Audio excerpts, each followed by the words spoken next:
So what exactly happened? How could it be that Moshe Rabbeinu, after 40 years of leadership, he is not coming inside to Eretz Israel? And on top of this, how this is related to our marriage? So first of all, let's understand. Moshe Rabbeinu is supposed to speak to the rock and not hit the rock. But basically, he also speak and it didn't work, so that's why he hit. But we have a few questions over here. Why Hashem asked him to take the stick with him if he's not supposed to use it? And the second question is, how could it be that after such a long leadership, where is Hashem's mercy? Why didn't Hashem just forgive him and let him come in? So let's discover this phenomenal, interesting, powerful class that can shift your mindset. So let's start with this. Parashat Chukat, it's basically the parasha that starts after 38 years in the desert. The Parashat HaMeraglim, the spies story, start in the beginning of the desert time. And Parashat Chukat, it's all in the end, after 38 years, like the last year before they come to Eretz Israel, then that it's happened. In between those periods of time, we don't know. The Torah is not explaining what exactly happened. We don't know. But right now, it's called about Mei Meriva. What exactly happened? Miriam passed away. And when Miriam passed away, she was the one that, b'schut of Miriam, we had, Am Yisrael had water in the desert. And because Miriam represents that she was very into bring kids to the world. So that's why, because of that she represent life, Hashem give b'schut of her to honor Miriam, give water to all Am Yisrael. Water that not connected, not to the ocean, not to the river, independent water b'schut of Miriam. And when she passed away, 1 hour left, 1 hour passed, they got so stressed. We're thirsty, there is no water. So the Moshe Rabbeinu asked Hashem, what am I supposed to do? So he told him, take the stick with you, go to the rock that I'm going to tell you, and talk to the rock, and the water gonna come out. So what's the big deal? He speak and he's not talk. What? It's not enough miracle that he's hit the rock and water come out. So Rashi explained, very interesting. He says, yes, the miracle could be better and bigger if he would hit the rock, and if he would talk to the rock and not hit the rock. He basically minimized the miracle that's supposed to happen. But on top of this, in the end of the day, it's a miracle. You cannot say that it's not a miracle. Bigger or smaller, but it's still a miracle. I don't know anyone that hit the rock and come out water from there.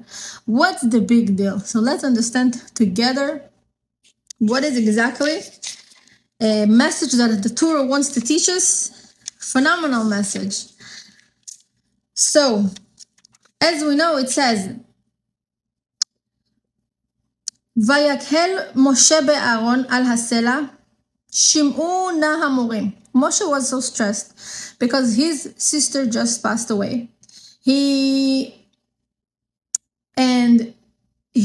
told them that he didn't know which rock exactly he hit. He talked with the wrong rock, and therefore he hit it.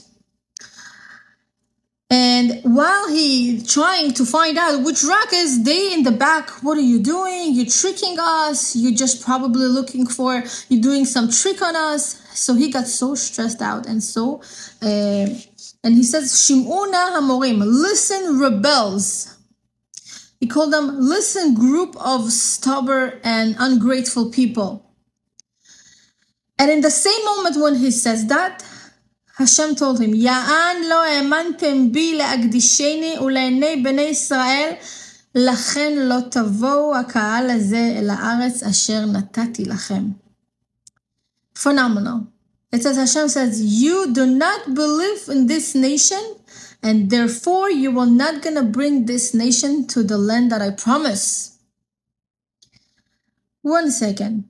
Hashem, don't you think that Moshe need to also discipline them and tell them how to behave? What's the big deal? He's supposed to tell them how to behave. In Parashat Va'era, פרק ו', it says, וידבר השם למשה לאמור ואל אהרון ויצווה אל בני ישראל. ולא נאמר מה ציווה אותם. He says, I command you to, but he didn't say what he commanded them. Before they even come to Moshe, to Paro, to speak to Paro, Hashem commanded them on something. On the Ulkenus, it says over there in the Mefarshim, what was the commandment is about? The commandment was not about to Yetziat Mitzrayim.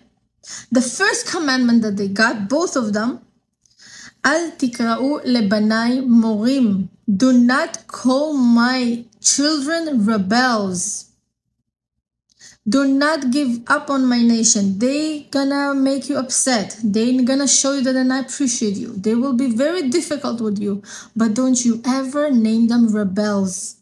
And therefore, that was the first commandment that Hashem commanded them. And over here in Mei Meriva, in our parsha, they broke this commandment. He called them rebels. And what does that even mean? Don't we have to also we don't supposed to also educate and teach how people supposed to act this nation leader. And if you lose your belief in them, you don't believe they can change, you no longer can be their leader. How many times we label our husband? How many times we say, oh, he's lazy, oh, he doesn't care, oh, he doesn't sensitive, he doesn't understand, he's not responsible. We already label them in our brain who they are, and therefore we believe that this is who they are, and then we complain why it's not working, why he's not listening, why he doesn't know how to listen. You know, I had some couple that the both of them came to me with some problem, and I asked him a question, and she started laughing, and she says, "Oh, this is too deep for him. He can't answer to this." And I'm looking at her, and I said, you know, your cry, when you cry, it's very deep, but you already cancel the ability of your husband to be there for you. Because you don't believe he can be there for you. You already label him that he deep things, it's not for him. So therefore, you already cancel his opportunity to be close to you in those moments. While you so much want his closeness, but at the same time, you also reject this because you already don't believe it's too deep for him. He can't be there. How many times we label our children and our husbands, oh, he's lazy, oh, he's just trying to get me, oh, he is annoyed. And therefore, our already brain and our mindset goes after this. So Hashem said to Moshe, if you think that you label and you don't believe in my nation, at this moment, you cannot come to Eretz Israel. You need to stay you cannot continue leading them.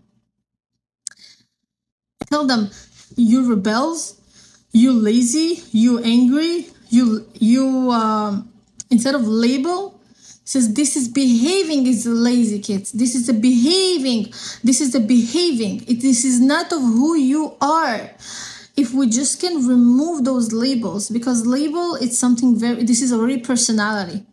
And then they say, why should I even try to change? This is who she thinks I am. I'm angry, I'm lazy, I'm bad. Why? So even I will try. Then not might be say that, but their subconscious mind, that's what he gets. And therefore, it's going to be very, very hard to change. So therefore, looking for the behaving. Oh, this is not behaving that we behave in our house.